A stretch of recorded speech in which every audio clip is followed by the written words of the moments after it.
Tony Ferrari joins to look at three prospects the Sharks should be interested at the end of the first, beginning of the second, including one of my personal favorites, Bill Zonnon.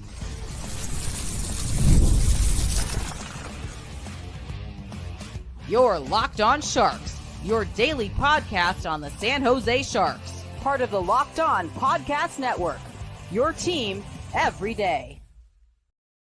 Hello, welcome to Locked On Sharks, the premier hockey podcast covering your favorite team in the Bay Area. My name is JD Young, caretaker at the Reef, also the co-host of Locked On NHL. I want to thank you for making Locked On Sharks your first listen, proudly part of the Locked On Network, where we cover your team every day. And if you want to be an everyday, all you have to do is just follow on wherever you get podcasts. Of course, you can watch on YouTube as well.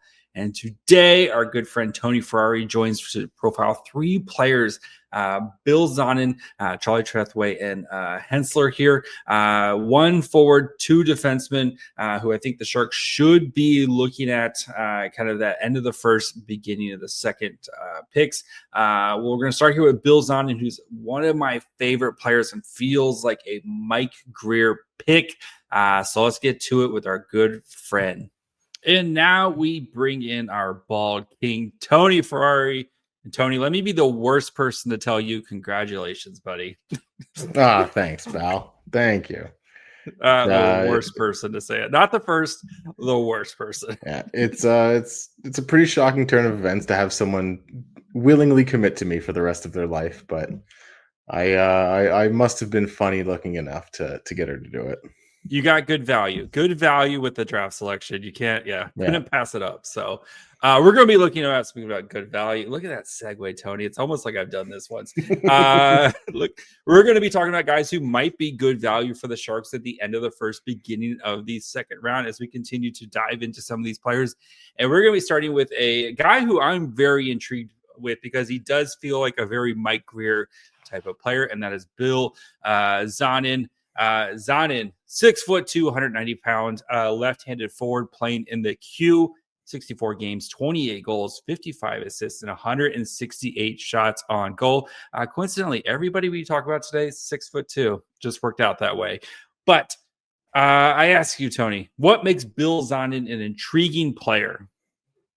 I don't know if there's another player in this draft class that tries as hard as Bill Zonnon. Like, this is a guy that has his motor going before the game even starts, and it never quits. It's really, really impressive how he's able to kind of never take the foot off the gas. And I'm not saying he's one of those guys that is 100 miles an hour and doesn't have the ability to kind of change up the pace along with the flow of the game, because he's able to do that.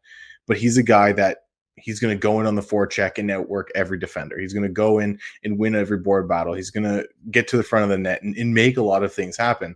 And what I really like about him is he's this hardworking guy. And a lot of times people attribute that with, he's going to be a guy that scores a bunch of goals around the net and whatnot. And he certainly can. He had 28 goals this year, as you mentioned, but he's a playmaker. He's a guy that gets into the muck, gets the puck out, and then puts people in position to succeed.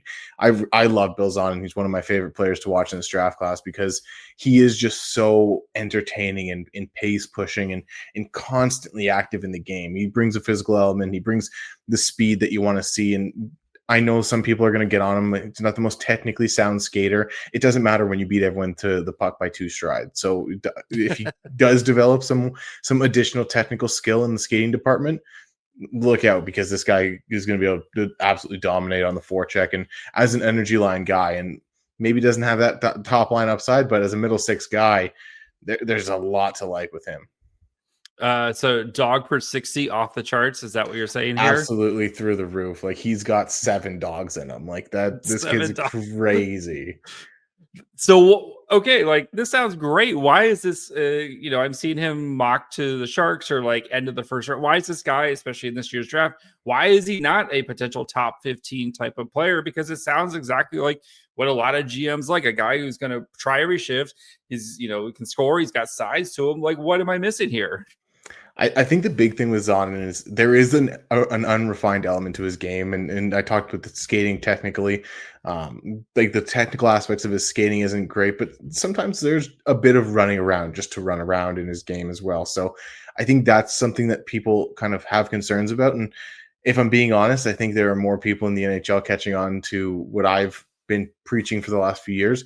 The QMJHL is not a great league. I think it's the fourth. I think it's the fourth. I am shocked to I hear know, this. right? It's crazy coming from me. I'm Yes. normally in love with the Q, but no, I think it's the fourth best junior league in Canada or in North America, with the OHL, WHL, and even the USHL being above it.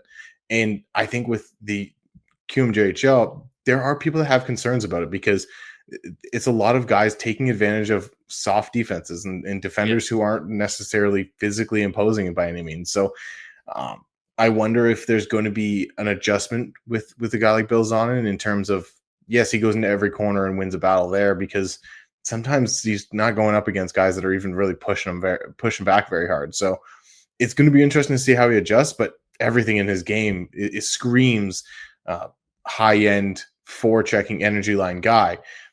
Like I said, that he doesn't have that top line upside, and maybe that's why he's kind of in the back half of the second round or back half of the first round.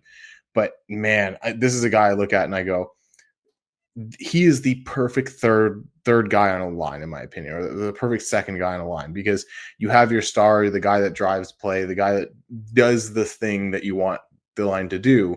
And then Bill Zonnon goes in there and he fills in all the gaps. He does the physical thing. He does the forechecking and the speed. So it's going to be about refining things, but I think this kid has a lot to give. And he kind of breaks that QMJHL mold of being a low pace, kind of soft contact playmaker. All right. So you kind of touched on a little bit, but as he continues his development, right, what are the things you want to see him work on the most? One, it's skating, right? And he'll have to fill out his frame a little bit too as well. But what are the things you want to see him work on the most? I think for me, I'd love to see him shoot a little bit more. He does pass up shots at times, and I wonder if maybe that's just because he is constantly looking to make a play. And the other thing too is you mentioned the skating, and of course I'd love to see that take a step. But like I said, he's already beating guys to the puck by a stride or two, so it's not really like he needs to. But any improvement in that area is going to increase his kind of upside. So I think that'd be awesome. And then I think just his attention to detail in the defensive zone. He's trying back there. He does play an active defensive game, but sometimes he's running around with his head cut off and doing stuff, but it's not necessarily the most productive stuff.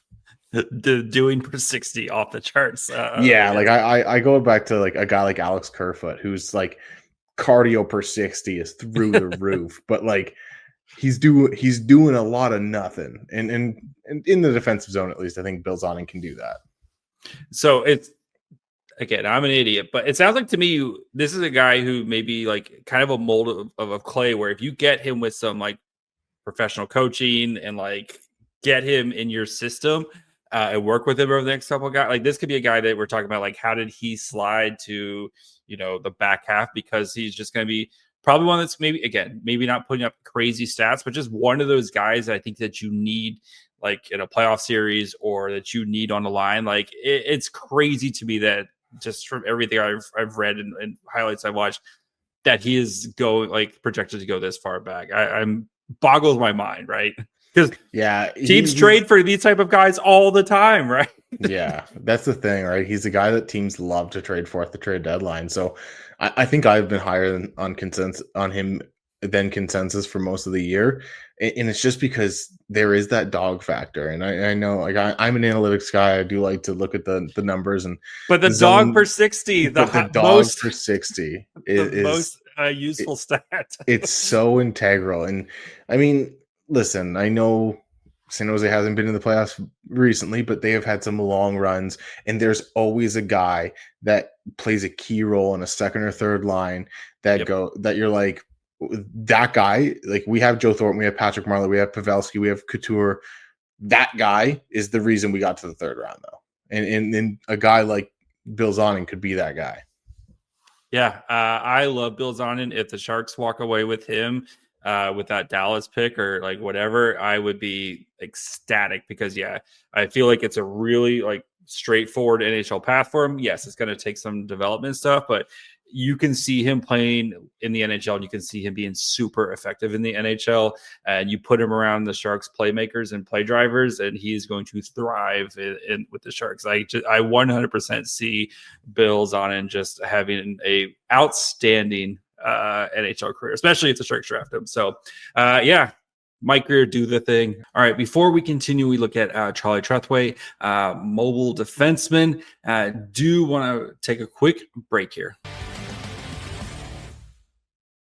Looking for a snack that's both delicious and nutritious? Crack into a good source of protein with Wonderful Pistachios.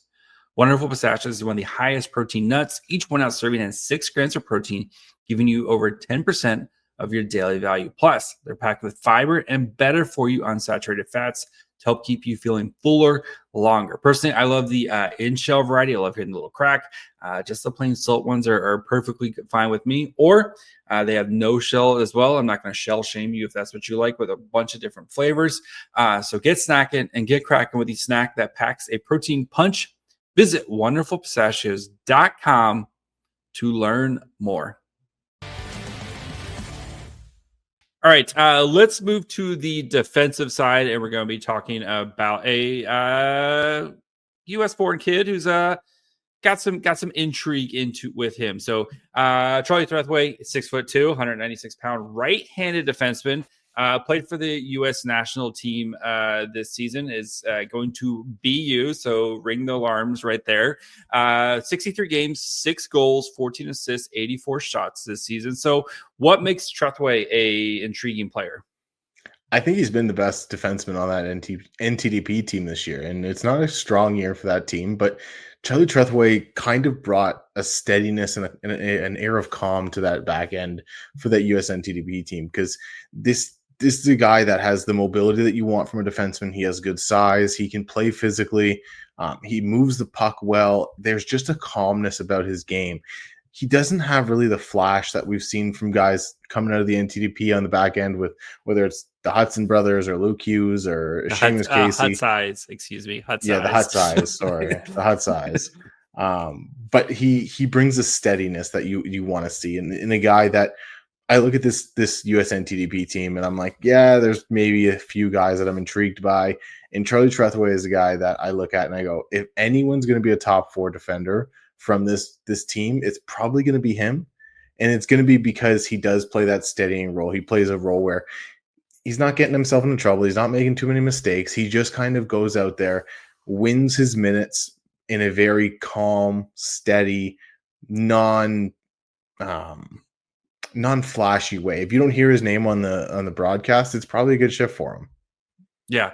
And he's very young. His birthday's August. So he doesn't turn 18 till August. So kind of a little bit more runway there when you're looking at his development path. So what type are you looking at? Like more of a stay-at-home defenseman, more kind of a two-way defenseman? Kind of what would you say is Trethway's style, other than maybe a little vanilla? Yeah, I think he's vanilla with a few nuts in there when you talk about the transition game. I think he has some really nice puck moving ability. He can skate with the puck well. He's a very good passer on the back end. But when he gets into the offensive zone, he keeps it simple. He's not going to go crazy. He's not going to try to rush down the slot. He's not Quinn Hughes. He's not Cale Makar. He's not that kind of guy. He's a guy that's going to just make the right play. And I think a lot of times guys like this get overlooked. And he's at the blue line, he has the ability to walk the blue line, open up different passing angles, and then get the puck to the playmakers. I really respect a guy who understands, like, I'm not the guy right now on the ice. I'm not the one that's going to score. So let me get the puck to that guy. And Trethway has the kind of the ability to go, here you go, LJ Mooney. Here you go, Will Moore. Here you go, whoever, right? And gives them the puck. But with that said, it's not like he's this guy handling a grenade back there. So I think that's kind of the label a lot of vanilla guys get is, yeah, they're fine and they can play defensively, but they can't handle the puck. Trethway can handle the puck. He can make a pass. He can do the things that you need him to do. He's just not going to go over and above. And I think, not everyone can. And understanding that is a really important thing. So guy knows exactly what his role is and plays up to that role. Sounds like a coach's dream, right, for a player, because how many times you see, especially as guys move up, where they're having to like kind of learn that new role. Sounds like he might be a guy who, as he continues to grow and develop, he's gonna be able to translate, because of course it definitely fits into kind of what he plays with. So all right, what as he goes to Boston University, right, siren, red flag, whatever you want to do to get Mike Greer's attention there. What do you want to see from him as he continues to develop? I'd love to see him just be a little bit more aggressive. He has the skating ability to kind of hold the puck and move it up ice. But there are times where he makes the ultra passive play. Like he has room to skate, but he just kind of goes cross ice to a defenseman, goes tape to tape or point to point. And I want to see him just take that step and at least make them defend you honestly. Because if he can do that, because he has the mobility to do it, even if you're just going to creep down the wall and fire it around the boards, you're drawing someone away from the middle of the ice, and that's really valuable. So you do that a couple times, and then the one time where they creep over to you a little too much, you can hit a guy in the slot. And I think that's kind of the step I'd like to see from Trethway over the next couple of years at BU, because I don't think he's a guy that you're going to rush either. So he's going to spend a couple of years at least at college and probably have a pretty good run there. Does it worry you, like with some of these guys where you're trying to pull a little bit more aggression out of them compared to guys where, like, who are all uber aggressive, you're trying to kind of step back? Does that worry you that he's just never going to be able to find something like that?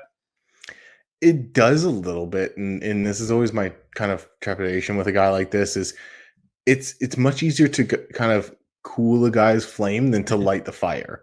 And that's a hard thing to do sometimes. With Trethway, I think he does enough that you don't have to worry about that. And if that next step flame never ignites, he's still doing a lot of productive things. He's still doing things that are kind of able to get players in good positions, able to keep himself in good positions.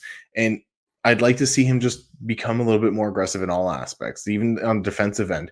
Use his frame, use his size a little bit more, and kind of cut guys off. Don't make the ultra passive play on the forecheck or when dealing with the forecheck. And it's that stuff that I'd like to see. So I worry about it a little bit, but I think he does enough that you're like, if he never takes that step, he's a number 6. If he does, maybe he's a number 4.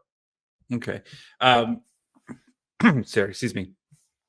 Heading to college here, like, do you think BU is like a good fit for him? And kind of, we know BU, they pumped out a ton of the Hutt eyes, much different player, but do you think it's a really solid choice for him of going to BU compared to, I don't know, somewhere else? Or do you think he's going to fit in really well with their system? Yeah, I think it's a great spot for him. I look at a guy like Sasha Boumedienne, who's also in this draft class, and they have somewhat of a similar archetype, at least in terms of just being a bigger guy who can skate and move the puck and has really good mobility. In the development of Boumedienne over the year has been really fantastic. I've loved watching him every time I've seen him. It's been really impressive to kind of see the steps he's taken throughout the year. So for a guy like Trethway, if he can take those same steps next year and continue progressing, you kind of saw a glimpse of Boumedienne at the U18s, where he was this kind of mobile, mostly defensive transition guy at BU. And then when he finally got the chance at the U18s to show off his offensive chops, he blew the doors off with his offensive performance while still being that mobile, solid defender on the back end. So I think that's kind of the thing that you're looking to see from him at BU over the next couple of years. All right. Yeah. And it's like looking at his, elite prospects, like the consolidated ranking, like he's potential middle of the second round type of guy. So again, like the Sharks have that Sens pick. It's just someone to circle in that range. So, but yeah, it does seem like this could be a guy I think Mike Greer would really like, because again, big boy, right-handed, going to Boston University, but also helps to kind of fill that right side of the Sharks prospect pool, which desperately needs some more attention over there. So yeah, I'm making your life easy, Mike Greer. Just do what I say. It's really as simple as that. Just simple as that. So, all right, before we finish up with Tony, we talk about Logan Hensler, defenseman who had a little bit of a rough start at Wisconsin, but turned things around in the second half. Just need to take a quick break.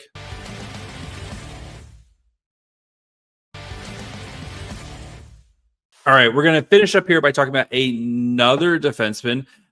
This one, Logan Hensler, spent his last season at Wisconsin, 6'2", 197-pound right-handed defenseman, 32 games this year, 2 goals, 10 assists, 50 shots on goal, which numbers aren't crazy, but again, a very young player in the NCAA. So, what makes Hensler an intriguing prospect? Man, Hensler coming into the year, I had him as my number 2 defenseman, and I thought there was room for him to challenge a guy like Matthew Schaefer at the top of the board. That didn't happen, obviously. Schaefer ascended to a level that I don't think any of us really even saw coming, rounding out his game, and Hensler fell off in the first half of the year. His year at Wisconsin was a tale of two stories. It was really, really interesting to watch him kind of struggle initially at Wisconsin. But it was never this like the tools went away or not, his game really went away. He played this like ultra reserve version of himself, and it was really confusing because at the NTDP, I remember someone told me that like if he wanted to be the Luke Hughes type guy, he could have been, but he chose to be a more defensive player. And I always thought that was a bit hyperbolic, and I still do to this day. But I think there is more of that puck moving in offensive game, and you started to see that come out, specifically after the World Juniors when he returned. The second half of the year was so much better for Logan Hensler, and we started to see the things that we all thought we knew coming into the year. His mobility was off the charts. He's fantastic four-way mobility. He really defends with his feet, and it's fantastic to see. He brings some physicality when he needs to. But the really special thing about his game is when he's at his best, he's escaping forechecks below the goal line, making simple passes, kind of cutting through defenses with a puck on his stick. He understands how to skate with it. There's a lot to like with Logan Hensler, and I look at him and a lot of people say, is he offensive? Is he two-way? Is he defensive? And I look at him and I go, he's kind of a transition defenseman. He's a guy that's going to get the puck up the ice. He can play defensively, he can play offensively, but neither of those two are his strengths. He's really good in the middle of the ice, getting the puck and transporting it up ice for his team. So I think Hensler's going to be really fun to watch, because I think every time I've watched him from basically the new year on, I'm like, okay, like we're starting to see those traits that we all really loved coming into the year.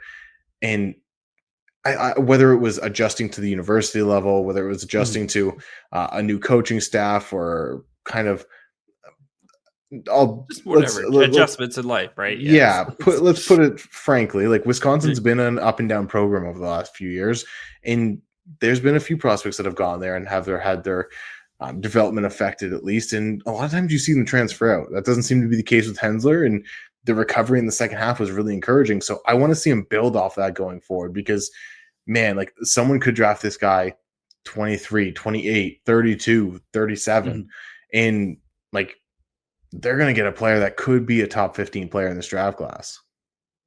Oh, that's so. Let's start with the Wisconsin thing, right? And I know, like you said, Wisconsin's had some ups and downs here. So, do you think it was smart for him to stick around, or do you think it might be one of those decisions where, if he has another up and down season, where he might need to look elsewhere to potentially kind of continue around at his development? It's going to be interesting, because I think this season was kind of the first that's kind of steadied Wisconsin. So I think in the first half of the year, you have a lot of guys that have been there for a few years, playing the way that they've been playing for the few years, and it's steadied over the course of the season. I think going forward, Wisconsin should be okay. So I'm not too worried about him transferring out, but I think with him, you need to see him continue to progress. If not, then get on the phone with him, his representation, the colleges. We're in a new world with CHL players going to the university level as well. So there's going to be tons of movement in NCAA hockey over the next couple of years specifically. So it won't be shocking to see a guy like Hensler move, quite frankly, it wouldn't be shocking to see him stay. So I'm not worried about it, but it's definitely something to kind of keep an eye on. All right. So you mentioned a little bit you want more of the stability, but what other things do you want to see him work on kind of over the next couple seasons as he continues his develop, other than just be more consistent? That's really what it is. It's be more consistent, and it's more consistent in all aspects of the game. I want to see him defending, skating forward. We all think of defensemen, they're skating backwards, defending and everything. The modern day game, especially a guy like Hensler, who is mobile and elite mobily, I want to see him defending, skating forward, cutting off play, using his angles. he's a guy that can cut a guy off at the blue line. And if the guy does slip by him a little bit, he can take a new route because he has the skating ability to get right back into the play. And I think that's the kind of thing that can make him a really, really solid defender. And then offensively, start pushing, start kind of getting more involved.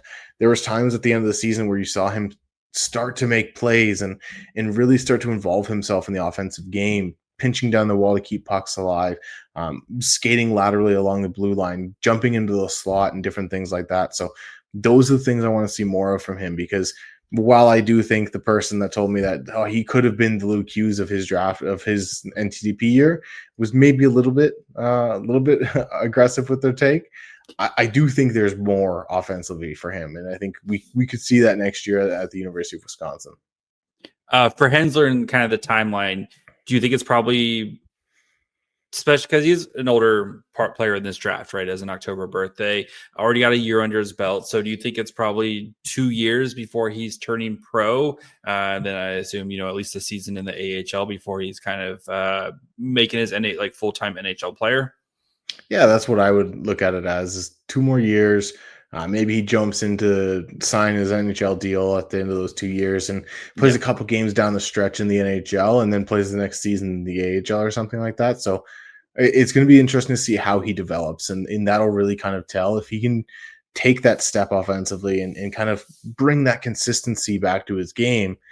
I think then you could see him maybe even jump right into the NHL on a bottom pairing or something. So Hensler's a really interesting player for me. I've loved the reemergence of him in the second half of the year. And I saw someone say that he's been a steady riser, and honestly, respect to everyone that does the work, but this is a guy that has been anything but a steady riser. He's had a bit of a roller coaster season, and his draft stock is kind of tracked all over the place. Yeah. You saw him early in the year being a top 10 guy, a top 15 guy.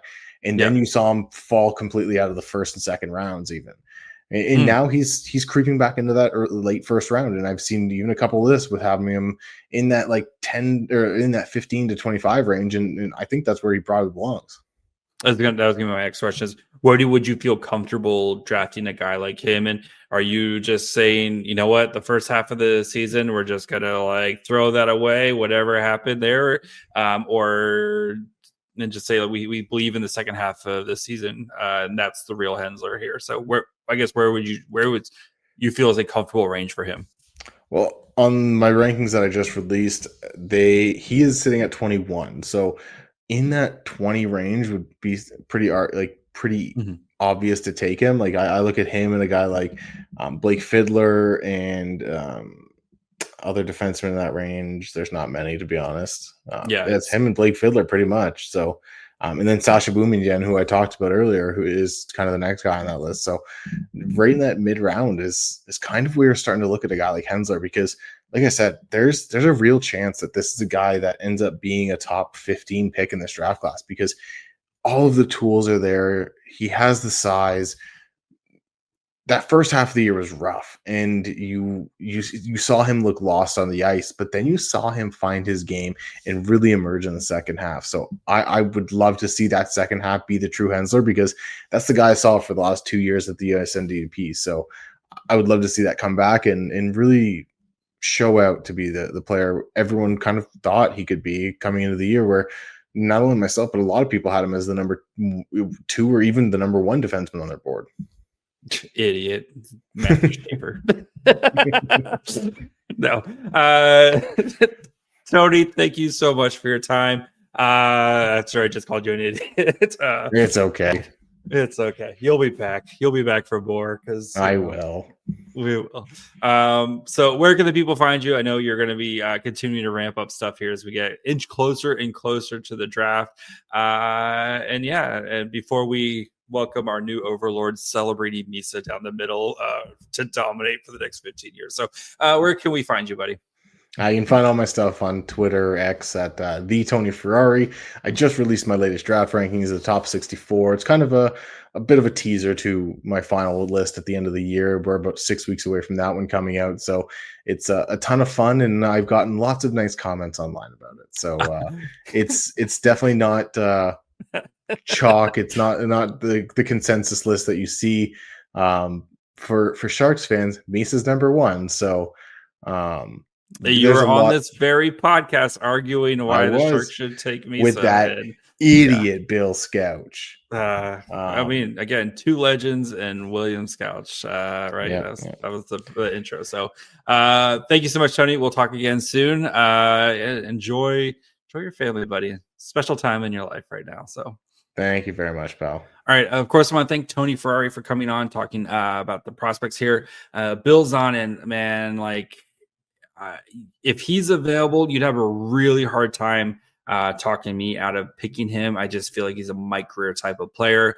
I think Sharks fans would love him. Yes, I know there's some questions playing in the queue and stuff, but I feel like he is a type of guy.